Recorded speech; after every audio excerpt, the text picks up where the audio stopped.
You're listening to The Girl Dad Show.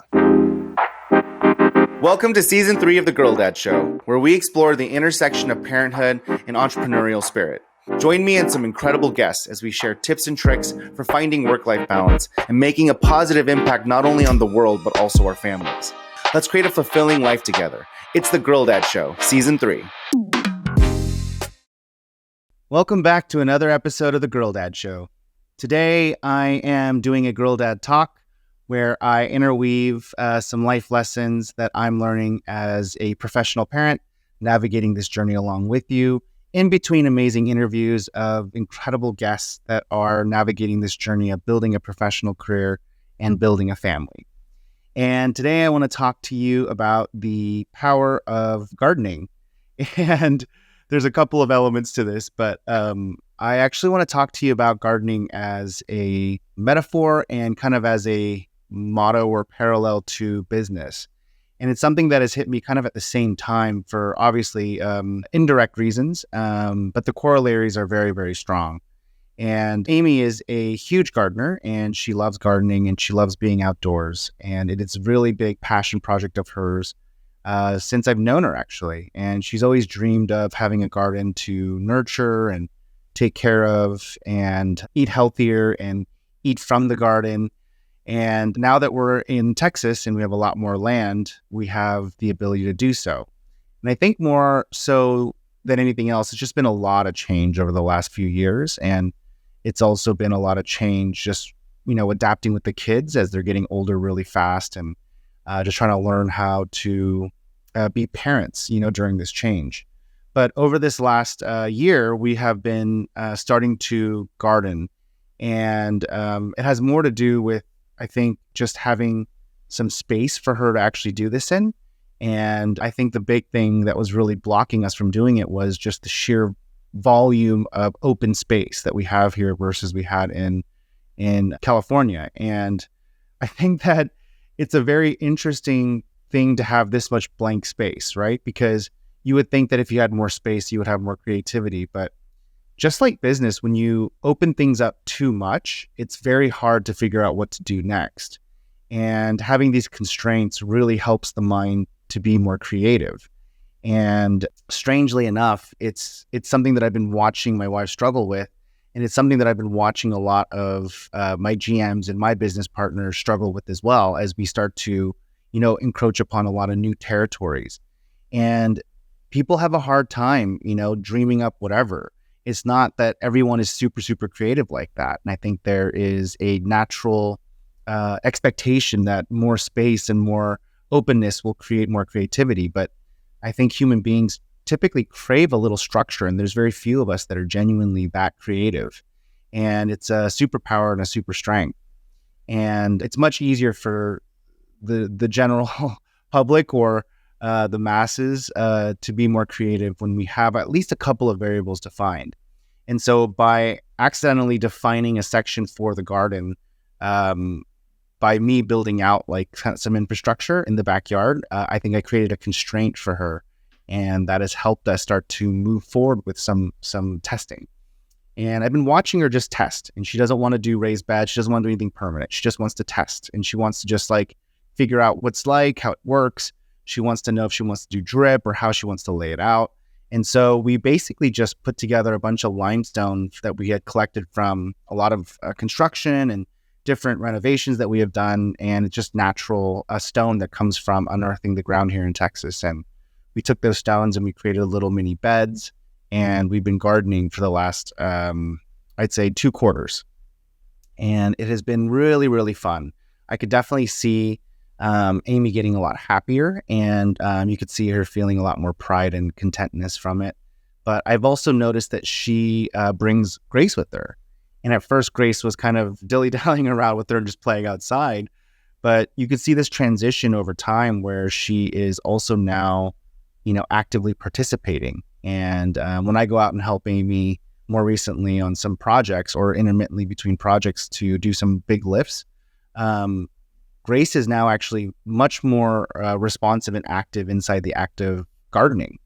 And it's really interesting to watch kids garden because Lily is now in school. And so, a lot of this stuff has been happening in the absence of Lily. And although she's been very active and she is very bold in her ability to go and try new things and do things, it seems that now Grace is like really latched onto this idea of like building a garden and then nurturing it and watering it and managing it and keeping it and then harvesting it. And just this past weekend, we spent some time kind of redoing all of the raised beds and kind of flattening it out, collecting all the weeds and trash and organizing into one area, because I think Amy is now ready to build a more permanent fixture. And so we spent this last weekend building a really nice raised bed out of cedar and, got a lot of research done over the last few weeks. We've been watching a ton of YouTube videos together and kind of mapping out what this looks like. And it's been really fun. It's been a really fun journey and bringing the family in on it. And I know it makes Amy very happy, but I can also see Grace really enjoying it. And when we were out there, digging around, she, without even being prompted, she just was a part of it. She put on her little gardening gloves. She took her little kid shovel and just started shoveling around me. And it was really fun for me to be able to see that, because I don't get to see the day-to-day gardening activities with Grace and Amy, and to just see her feel like it's automatically her garden, and, just being able to like see it coming from the perspective of her wanting to engage or asking her to engage versus just her wanting to engage and just like being a part of it. This episode of The Girl Dad Show is brought to you by Owners Club. As a business owner myself, I know firsthand how challenging the journey can be. Whether it's having someone that I can ask a very tactical question to, or just being able to share my big successes without guilt. Building a business is a lonely journey, and it does not have to be. After building and coaching dozens of businesses to success, there is one insight that is so obvious and simple, yet hard to execute. And that is network equals net worth. And so if you're a growth-minded, supportive, smart, and hardworking business owner looking for a community of like-minded entrepreneurs to build with, look no further than the Owners Club. You will make lifelong friends and build your business that works for you. You can learn more online at owners.club. And I think there's so many corollaries to gardening and business. And it reminds me that, the change that I've made a few years ago from switching to tech to service is so much more apparent as I talk to more business owners that are moving from technology to small business. And, over the last few weeks, even, I've talked to a bunch of different business owners that are making this switch. And it's so interesting to watch them struggle with this mindset change of how, slow service businesses are. And it's not slow by any means, and it's a lot of work, but, the mentality is something that I have been working through over the last 3 years and just getting accustomed to and adapting and learning. And then now with the Owners Club, I'm attracting and trying to build a community of growth-minded business owners. And so I'm seeing these business owners coming from the tech side, especially, struggle with this change in pace. And it's really, really interesting because I'm realizing that I did it kind of organically and over time, and I'm able to now help these owners make that transition, a little more smoothly than I did. But one of the big things about small businesses is that it takes time. Although it's immediately profitable, if you do the work yourself, you're an owner operator, it is immediately profitable. So there is no need to do the venture-backed hamster race in the beginning. And so you either get a bootstrap startup and you have to like hamster race it like crazy to prove out metrics and value to get to profitability to raise that round, or you end up raising the round and you try to deploy that capital as fast as you can to get to the valuation you need to make profitability so that you can get product market fit or profitability so that you can raise another round. And so it's really interesting to like help these business owners go through what I went through over the last few years, which is you don't need to run so hard. You can, of course, with any small business, but like, for example, Blue Ocean is very, very successful. It's one of these pool company businesses. It's one of the businesses that I've been really passionate about, and it's going incredibly well. And we're on our second year and we're making really good progress, and the business will make a healthy amount of revenue this year, and it'll be, well into 7 figures. And what's really interesting about it is that I don't expect to make any money off of it until probably the end of the third year, maybe even the fourth year. And it's not like the tech company side, right? It's like the venture side where, you try to create valuation multiples as quickly as possible. And it's just a slower process. But what's really cool about it is that it's very consistent and it's very stable. And once you build it, it's really, really nice to be able to operate it. And I think that for me, watching my family garden and build these, raised beds that were temporary, and then watching my wife, now be ready to build it to be more permanent, and then the family being all part of it. And then now we're slowly going to start adding into the design and the overarching strategy of it. Now that we know more and we understand more, is such a really interesting corollary to business. And so often I think that we think about business as this sprint, and really it's a marathon. And at least it's okay to be a marathon.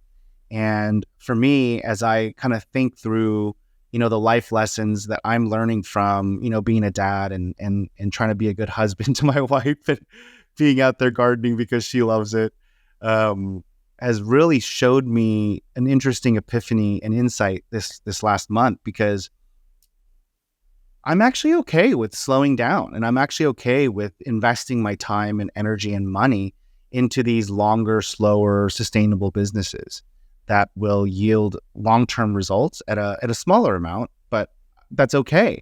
At this point, I think what's more important to me is time spent with my kids gardening, and time spent with my family doing things that are slow and steady, and teaching them, how to nurture something and how to grow something and build something over time. And I think obviously, you want to show them what it looks like to hustle and build high value very quickly, and how to be aggressive. But at the same token, when all's said and done, you can live just as happy of a life and be just as successful taking it slow and methodically and thinking about your business more strategically. And I think there's times and phases for this, and I wouldn't recommend, my kids as they grow up in their earlier days of their career to, not try to be aggressive and try to do things really rapidly and take big risks and bets. But I also wouldn't necessarily force them into it anymore.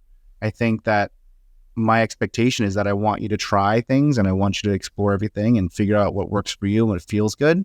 But I'm getting very, very comfortable with this new idea that in this next era of my life, business is a lot like gardening, and that's also great. And if you can slowly figure out what works, test different things out, start building more structure and permanency, level it up, take your time leveling it up. There's no rush. There's no rush to this, both in family and in professional business, right? And take your time and figure it out, because so much of all of this has to do with you. It's not just about making money and spending time with your family. It's also about, what do you want? Because all this work is going to lead to eventually some sort of livelihood and some sort of lifestyle. And I think that it's super important us as parents and as professionals to think about what that is as we build it. Because if you don't think about that while you're building it, you may accidentally build something for the sake of money or for the sake of, A to B or C. But the reality is you never asked yourself why you wanted C to begin with.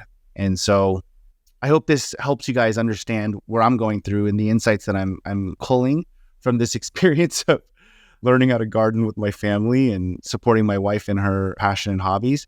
And I'm slowly coming around the idea that, this is not just an outsourceable activity, but more of a, activity that I can do with my family that creates quality time and memories, but also instills, a different set of mindset and thought processes. And even more than my kids, more for me, because I don't think I've ever done this kind of slow, steady, nurturing type of growth strategy before. And I'm pretty interested in it. And I'm naturally falling into it, but I'm starting to realize that I never actually did it intentionally. And so I'm pretty excited about this concept of gardening and business kind of being very, very similar. And I'm probably going to have to think through this a little bit more and whiteboard it, because I think the corollary is pretty strong. And for me as a dad and as a professional, there's something to it. So anyways, that's my big update this week. And I'm hoping it helps you along on your professional journey. And if you are like me, coming from the tech side or the venture side, take a moment and think about it. There's so many people in the last 6 months that have reached out to talk to me about, my efforts in small business. It's unbelievable. I mean, I'm nearing 100 people this year already that have reached out and asked me about what it's like to be a small business owner from the venture side. And it's really interesting. I don't know if it's the age or it's the timing of it all, but there are a lot more people that are curious about working, on something that's a little bit more slower and simpler. And maybe it's a change in times, or it could be just the timing of the chapter in life. But I'm very fascinated by it. And I'm so grateful that my wife loves gardening, because I don't think I would have ever even thought about it unless she made me get out there and work with my hands and dig dirt. And then when I got to see my kids do it as well. So hope this helps you on your journey. And as always, feel free to message me or comment if you want me to answer anything more. And I'm here to talk to you if you want. And let's keep growing and building a life that's fulfilling in every way. Thank you again for tuning in. Don't forget to like and subscribe. Thank you again for listening to the Girl Dad Show. To help our show grow, please let us know who we should interview next by filling out the form on our website or commenting below.